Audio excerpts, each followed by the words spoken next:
Tumingin siya sa taong nakaupo sa dulo ng mesa at sinabing, "Bakit ka lang nakaupo dyan na parang matalim ang tingin mo?"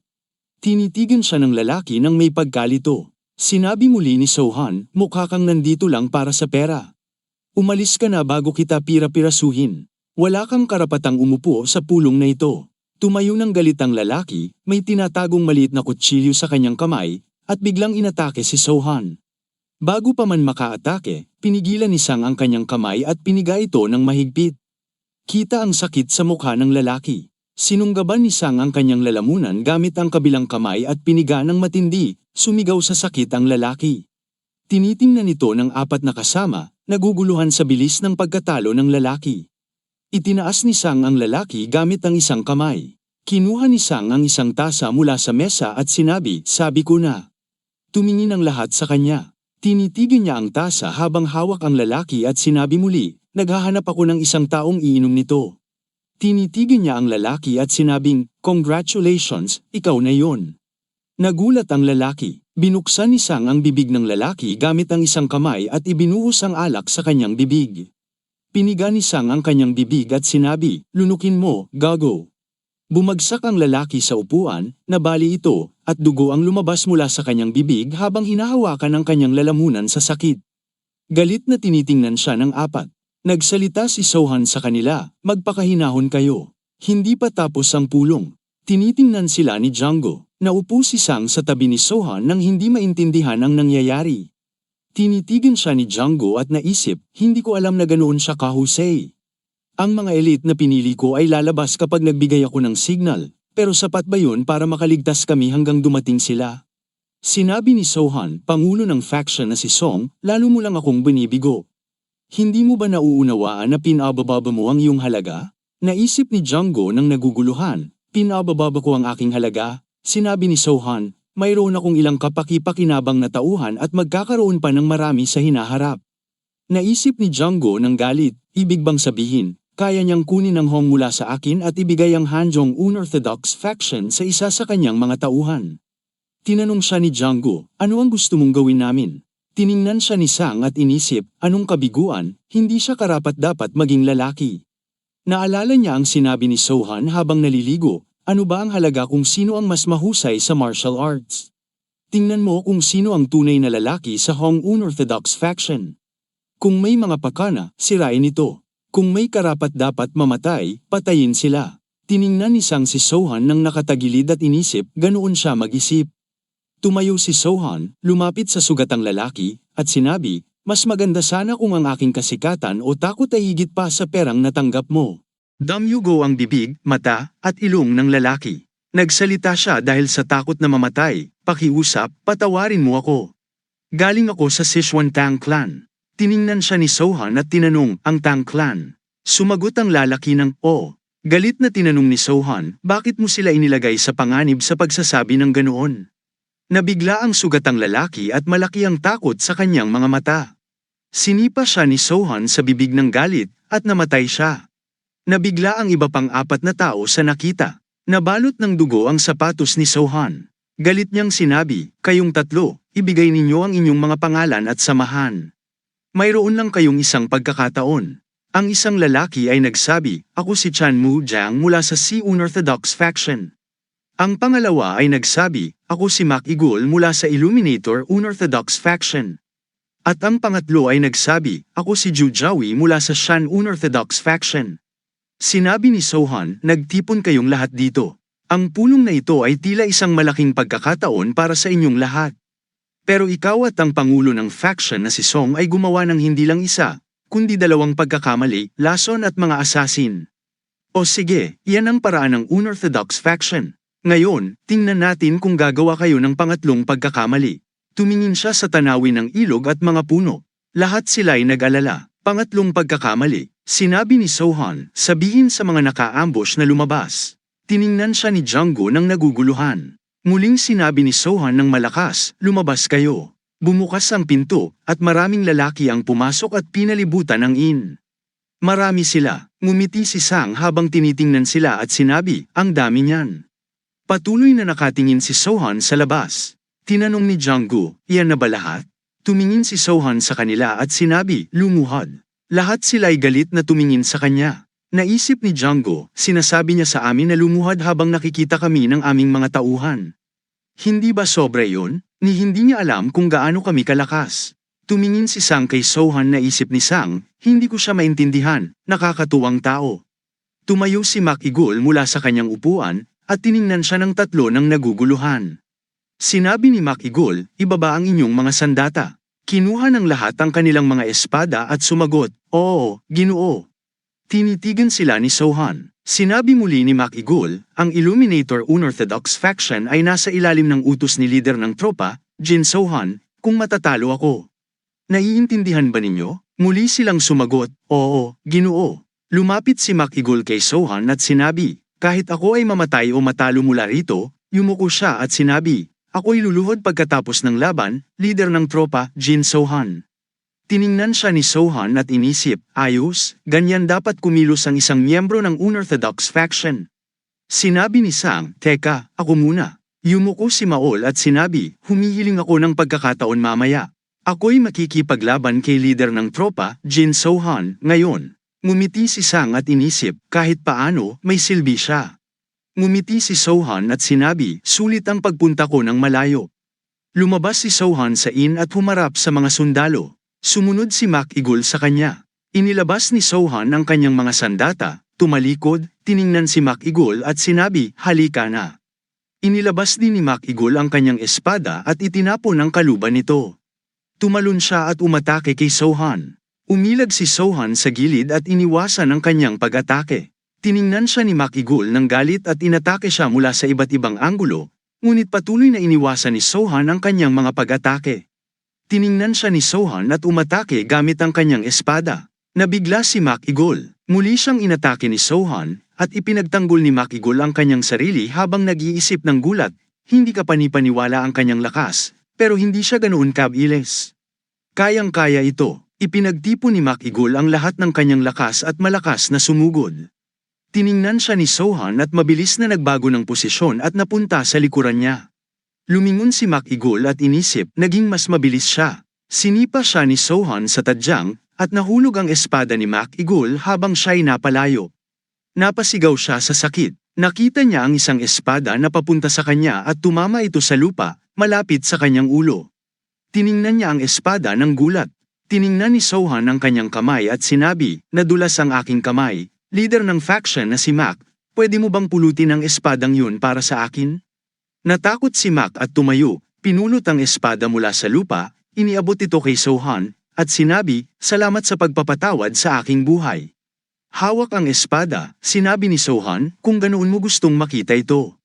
Ibinabalik niya ang espada sa kaluban nito sa kanyang likod. Yumuko si Mak at inisip na puno ng kahihiyan, lubusan akong natalo. Naguguluhan ang kanyang mga tauhan habang tinitingnan siya. Tiningnan sila ni Mak, ipinikit ang kanyang mga mata, at inisip, ngunit ang isang pangako ay isang pangako.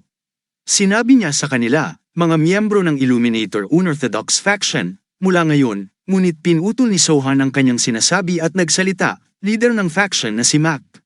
Sumagot si Mak, oo. Tinanong siya ni Sohan, simula ngayon, makakasama ka na ba sa aking panig? Nabigla si Mak at inisip, hindi niya ako tinanong kung gusto kong maging tauhan niya. Yumuko siya at sumagot, ako, si Makigul, ay mananatiling kasama mo, leader ng tropa, Jin Sohan. Tinanong ni Sohan, ang Illuminator Unorthodox faction ba ay pareho ang nararamdaman? Lahat sila'y lumuhad at malakas na sumagot ng oo. Tumango si Sohan at sinabi, naiintindihan. Tumingin siya kay Ju Joey at sinabi, Joey. Sumagot si Joey, oo, leader ng tropa. Sinabi ni Sohan, sumama ka kay pinuno ng faction na si Makigul at sa ilang puwersa. Sinabi ng Illuminator Unorthodox faction, makakasama namin si leader ng tropa, Jin Sohan. Sumagot si Sohan, mabuti. Mula ngayon, ang kaaway ng Illuminator Unorthodox faction ay kaaway ko rin. Ibinigay ko ang aking salita. Tinitigan siya ni Django nang nagulat, at naalala ang mga salitang sinabi ni Sohan dati, sabihin nating may malaking labanan na sumiklab, sino ang hihingi ng tulong bilang leader ng Hong Unorthodox faction? Naisip ni Django ng gulat, nagkamali ako, at hindi ko nagawang tumugon tulad ni Makigul. Lumingon si Sohan at tiningnan silang lahat, at sinabi, ngayon, mayroong Hong Unorthodox faction, Si Unorthodox Faction, at Shuquan Unorthodox Faction. Lahat sila ay nagulat. Sinabi ni Sohan, wala kayong nagawang mabuti para sa akin. Sinubukan ninyong lasunin ako at kumuha pa ng mga mamamatay tao. Kayo, Paul, ni hindi kayo makapagpakita ng tapang tulad ng ginawa ni McEagle. Dumating siya at sinabi, naiintindihan ko na malalakas ang inyong mga ego bilang mga leader, pero naniniwala pa rin ba kayong matatalo niyo ako? Lahat sila'y napatingin kay Sohan nang nagulat. Natawa ng malakas si Sang at naisip, talagang interesante siya, gaya ng sinabi ng lahat. Gusto ko rin ang mahina na si McEagle, at si Jin Sohan ay tulad ng dati, isang tunay na lalaki. Nakakatawa, ang tatlong nakaupo dito nang walang magawa ay kasing komiko. Gaano na ba katagal mula nang nagkaroon ako ng ganitong kasiyahan? Galit na sinabi ni Sohan, sobra na, matanda ka na para kumilos ng ganyan. Ngumiti si Sang at sinabi, huwag mo akong pangaralan. Binuksan ni Sohan ang isang kahon at inilagay ito sa mesa sa kanilang harapan. Lahat sila'y nagtaka kung ano yun. Tinanong ni Sang, ano ito? Tiningnan siya ni Sohan at tinanong, ano sa tingin mo? Lason para sa lason. Muli na namang natawa si Sang at sinabi, tama. Tiningnan sila ni Sohan at sinabi, lason para sa lason, dugo para sa dugo, yan ang paraan ng Unorthodox Faction. Kayo tatlo, kunin niyo ito. Kumuha siya ng bote mula sa mesa, nagbuhos ng alak sa isang tasa, at sinabi, gayunpaman, maging patas tayo. Iinumin ko ito, at kayo ay iinom ng mga paeldores. Lahat sila ay nagulat. Kinuha ni Sohan ang tasa at sinabi, ipagpapatuloy natin ang usapan sa mga makakaligtas. Nagulat silang lahat at sinabi ni Sohan, ako muna. Inilapit niya ang tasa sa kanyang bibig. Napatingin si Django nang nagulat at biglang lumuhad, nagsabi, leader ng tropa, ang Hong Unorthodox Faction at ako, si Song Django, ay nanunumpa ng katapatan sa iyo. Lumingon ang dalawa kay Django nang nagulat. Sinabi ni Sohan, huli na. Ininom ni Sohan ang alak at lahat sila'y nagulat. Naisip ni Django nang may pag-aalala, talagang ininom niya ito. Mas baliw pa siya kaysa sa inaakala ko. Binasag ni Sohan ang tasa at galit na sinabi, inumin niyo na kung ayaw niyong mamatay. Nagulat sila at kinuha ang isang paeldores mula sa kahon at kinain ito. Umupo si Sohan sa upuan at sinabi, maaari niyo nang kunin ang inyong panlunas mula kay Chon. Ipagpapatuloy natin ang pulong. Tumayo sila at tinitigan siya ng naguguluhan. Sinabi ni Sohan, Chan Mujang. Sumagot si Chan, oo, leader ng tropa. Sinabi ni Sohan, bibigyan kita ng 60 araw. Dalhin mo lahat ng mga leader ng Unorthodox Faction sa Gansu papuntang Chang'an. Wala akong pakialam kung kailangan mo silang pilitin, kumbinsihin, o patayin. Ang sino mang hindi darating, papatayin ko. Nang bumaba si Chan Mujong, sinabi niya na naintindihan niya.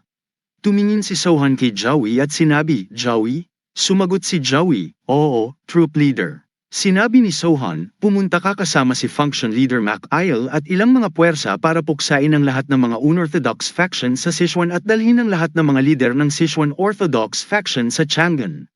Bibigyan ko kayo ng 60 araw. Tumugon si Joey, naiintindihan.